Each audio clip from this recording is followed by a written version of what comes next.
Loneliness is not the absence of people. Carl Jung discovered something far more disturbing than that. You can be surrounded by people every single day, a partner, friends, co-workers, family, and still feel completely alone. Jung spent his career trying to understand why, and his answer changes everything about how we think about loneliness.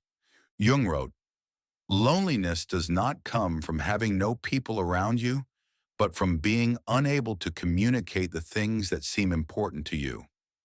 Real loneliness, according to Jung, is not social isolation. It's psychological isolation. It's the experience of being fundamentally unseen, even by the people closest to you. You can have dinner with your family every night and still feel alone if no one there knows what's actually happening inside you. Jung identified the cause of this specific kind of loneliness, and it's uncomfortable.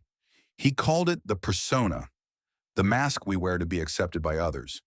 The more perfectly you perform your persona, the agreeable version of you, the easy version, the version that doesn't cause friction, the more invisible your actual self becomes. People know your mask intimately. They have never met the person behind it. This is why so many people who seem socially successful report feeling profoundly lonely.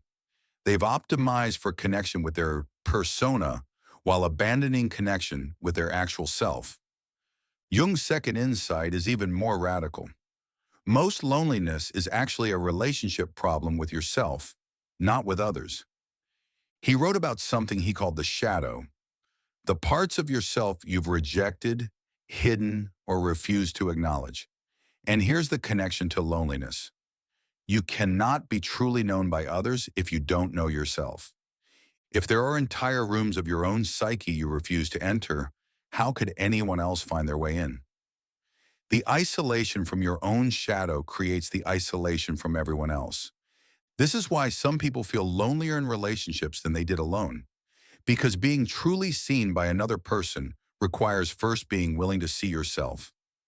Jung's third insight, solitude and loneliness are not the same thing, and confusing them keeps people trapped. Most people run from being alone because they associate it with loneliness. But Jung argued the opposite. Solitude, chosen, intentional time alone, is one of the only paths toward genuine self-knowledge. And paradoxically, people who can tolerate solitude are far less likely to experience chronic loneliness. Why? Because if you can sit with yourself, you stop needing constant external validation to feel like you exist. You develop an internal sense of presence that doesn't collapse the moment you're alone. People who fear solitude often fill every moment with noise, social media, constant company, background content, precisely because being alone with themselves feels unbearable. And that avoidance is itself a symptom of the loneliness they're trying to escape. So what's the cure?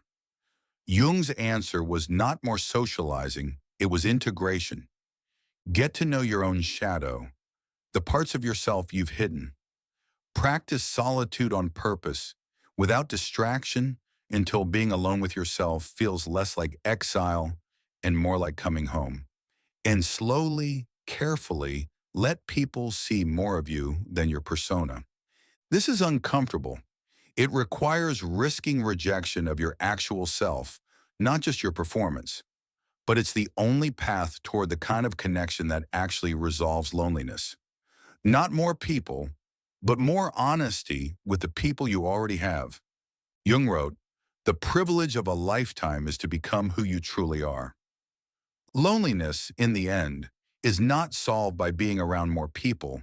It's solved by no longer being a stranger to yourself. If this gave you something useful, subscribe.